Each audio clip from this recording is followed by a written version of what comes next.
តែគេយកម៉ោង6ព្រឹកក្រោកពីម៉ោង3 4អូក្រោក5 6ចាក់ឲ្យគេពី3 2ទៅ3ម៉ោងអានេះមកពីកំងមួយច្រើនទេម៉ែមួយ3គេឈប់ហើយឈប់2នៅតែមួយនេះហើយចុះបើអស់មួយនឹងទៀតទេធ្វើមិនទៅលក់ខ្លួនឯងនេះស្អែកលក់ខ្លួនឯងនេះឡើងរត់បេះស្វាយចន្ទីសម្រាប់មុខរបរនេះម៉ែប្រកបប្រហែលឆ្នាំហើយម៉ែតាំងពីអាយុ30ជាងអូឥឡូវមក70ឆ្នាំជាងហើយក្នុងមួយថ្ងៃយើងអាចលក់អស់ប្រហែលគីឡូដែរម៉ែបើនិយាយលក់15គីឡូ5មកណោះ5ទៅ10 15ចាមើលនេះមិនយក5 10ទៅបាត់ហើយក្នុង1គីឡូលក់បានតម្លៃប្រហែលទៅគីឡូលក់ដូចទេលក់សាច់អញ្ចេះបាន2000អាយុរបស់លោកយាយរហូតដល់78ឆ្នាំហើយបងប្អូនប៉ុន្តែលោកយាយអាចធ្វើលោតក្នុងមួយថ្ងៃ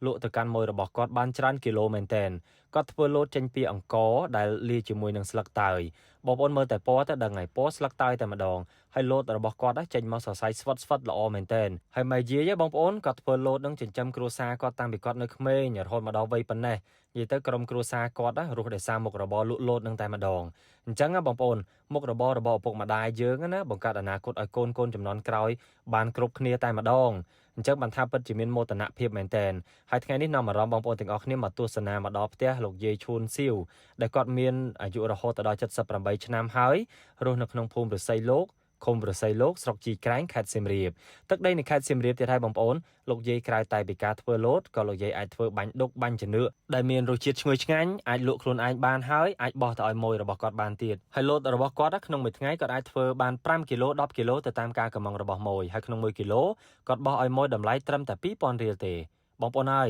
យជួយគាំទ្រស្នាដៃម៉ែយាយឈុនសៀវឲ្យបានច្រើនផងណាគាត់ធ្វើពិតជាបានល្អមានអនាម័យខ្ពស់ហើយសំខាន់ណាគឺជារូបមន្តសម្ងាត់របស់គាត់ផ្ទាល់តែម្ដងដែលគាត់មានបទពិសោធន៍នៅក្នុងការធ្វើលោតនេះរយៈពេលច្រើនឆ្នាំមកហើយតោះឥឡូវបងប្អូនមកតាមដានពីសកម្មភាពក៏ដូចជាគ្រឿងផ្សំខ្លះដែលម៉ែយាយឈុនសៀវក៏តែងតែធ្វើជាប្រចាំថ្ងៃរបស់គាត់បងប្អូនបញ្ជាក់ជូនណាបើសិនជាម៉ួយគេកំងម៉ោង6ព្រឹកគាត់ត្រូវងើបមកធ្វើម៉ោង3ម៉ោង4ព្រឹកបើគេកំងម៉ោង10គាត់ត្រូវធ្វើពីម៉ោង7 8ព្រឹកទៅនិយាយទៅដើម្បីកុំឲ្យខកការកំងរបស់ម៉ួយគាត់តែងតែត្រៀមមុន3ម៉ោង4ម៉ោងទៅតាមស្ថានភាពជាក់ស្ដែងក៏ដូចជាកម្លាំងរបស់គាត់ផងដែរអូយសរសើរគាត់មែនគាត់រកទទួលទានរបស់គាត់ប្រចាំថ្ងៃប្រកបដោយការទទួលខុសត្រូវខ្ពស់មិនមែនចាស់តែរូបទេណាបងប្អូនកម្លាំងរបស់គាត់ខ្សោយមែនប៉ុន្តែគាត់ទទួលកំងគេហើយគឺគាត់ត្រូវតែធ្វើឲ្យគេបានទាន់ពេលវេលាតែម្ដងគ្រឿងផ្សំគឺយើងត្រូវការអង្ករម្សៅឆាទឹកក្បងទឹកអន្ស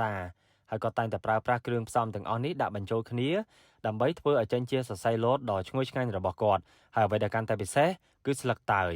តើយទាំងអស់នេះគឺគាត់ដាំនៅពីមុខផ្ទះរបស់គាត់ផ្ទាល់ការថែទាំនិងការស្រោចទឹកអីហ្នឹងគឺតាមបែបលក្ខណៈធម្មជាតិទាំងអស់អត់ប្រើជីគីមីឬក៏ដាក់ថ្នាំសង្កូវអីសម្រាប់សត្វអីផ្ដេសផ្ដាសទេដោយសារតែគាត់ត្រូវបេះវាជាប្រចាំផ្ទាល់ដៃផងហើយក៏ត្រូវយកវាទៅធ្វើជាគ្រឿងផ្សំសំខាន់នៅក្នុងការលាយជាមួយនឹងអង្ករដើម្បីយកទៅកិនឲ្យចេញជាទឹកម្សៅដែលមានពណ៌បៃតងយ៉ាងដិតតែម្ដងដែលជាដំណាក់កាលដំបូងមុននឹងយកទៅចំហុយកូរវាឲ្យខាប់សង្កត់ឲ្យចេញជាសរសៃលោតហើយមើលឧបករណ៍នៅក្នុងការហាន់ស្លឹកតើយរបស់គាត់បងប្អូនណាអូយល្អមែនតើនិយាយពីថាកែច្នៃនោះពូកែកែច្នៃស្រស់ស្អាតទេណាទុកតែប្រហែលឆ្នាំទៀត50ឆ្នាំ100ឆ្នាំក្រោយកើតជារបស់បុរាណតែម្ដងនៅពេលដែលហាន់ស្លឹកតើយឲ្យម៉ត់រួចរាល់ហើយយកទៅលាយជាមួយនឹងអង្ករចាក់ទឹកចូលត្រាំវាប្រហែលនាទីទៅដើម្បីឲ្យវារីកងាយស្រួលកិនដោតតែម៉ូទ័រទៅចាក់យកកិនត្រុលចេញទឹកមកខាប់កដឺបងប្អូនហើយមែនទេមើលឡើងពណ៌បៃតងស្រងាត់តែម្ដងពពុះស្គល់បងប្អូនណាដំណាក់កាលបន្ទាប់ត្រូវយកទឹកម្សៅដែលយើងបានកិនបញ្ចូលគ្នាហ្នឹងណាយកទៅចាក់ក្នុងកូនអង្រឹងតាមពិតមិនមែនកូនអង្រឹងទេបងប្អូនកន្សែងដែលលោកយាយបានចងរួចជាស្រេចដើម្បីច្រោះច្របាច់យកតែទឹកវាសុទ្ធតែម្ដងច្របាច់យកដោយប្រើកម្លាំងដៃរបស់គាត់ផ្ទាល់ច្របាច់ហើយច្របាច់ទៀតសល់កាកវាយកទៅលាយដាក់ទឹកបន្ថែមលាយជាមួយអង្ករត្រាំមួយភ្លែតកិនបន្ថែមទៀតដើម្បីឲ្យវាអស់រសជាតិដល់ពេលបានទឹកទាំងអស់នឹងរួចរាល់ហើយលាយជាមួយនឹងគ្រឿងក្រៅដែលជារូបមន្តសម្ងាត់របស់គាត់បន្ថែមចាប់ផ្ដើមបង្កាត់ភ្លើងដាក់ឆ្នាំងឲ្យក្តៅឆ្នាំងបន្តិចចាក់ទឹកនឹងចូលដំណាក់កាលបន្ទាប់គឺត្រូវកូរវឹកវារហូតទៅដល់ក្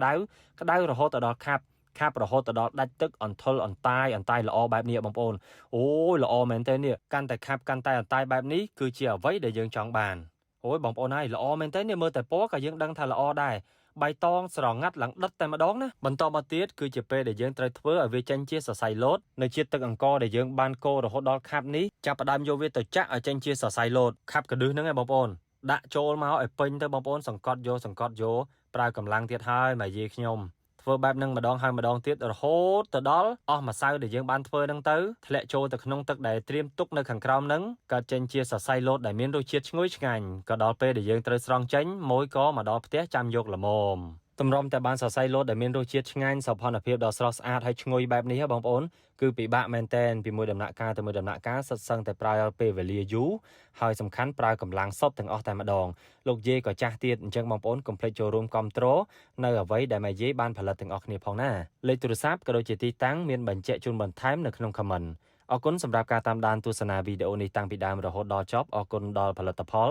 ទឹកយិនសិនម៉ាក់EEសម្រាប់បងប្អូនដែលមានបញ្ហាសុខភាពបាយមិនសូវបានសម្រាប់មិនសូវលក់ចេះតែតបប្រមល់ធុញថប់ក្នុងអារម្មណ៍និយាយទៅមិនចេះស្រឡះក្នុងខ្លួននឹងគេសោះតែងតែកោកខ្យល់ជាញឹកញាប់គ្រាន់តែចំណាយត្រឹមតែ$21បងប្អូនអាចទិញនៅទឹកយិនសិនរបស់ម៉ាក់EEយកទៅពិសាបានហើយបាននៅសម្បកកេះតូចមាន15កញ្ចប់ញ៉ាំរហូតដល់កន្លះខែឯណោះក្រុមហ៊ុននឹងថែមជូនបងប្អូននៅថ្នាំដុសធ្មេញមួយបំពង់តម្លៃ$5បូករួមជាមួយនឹងសន្លឹកឆ្នោតដែលមានឱកាសនៅក្នុងការចាប់យករង្វាន់ម៉ូតូថែមទៀតផងអ្វីដែលកាន់តែពិសេសក្រុមហ៊ុន Free ជូននៅសេវាដឹកជញ្ជូនទូទាំង25ខេត្តក្រុង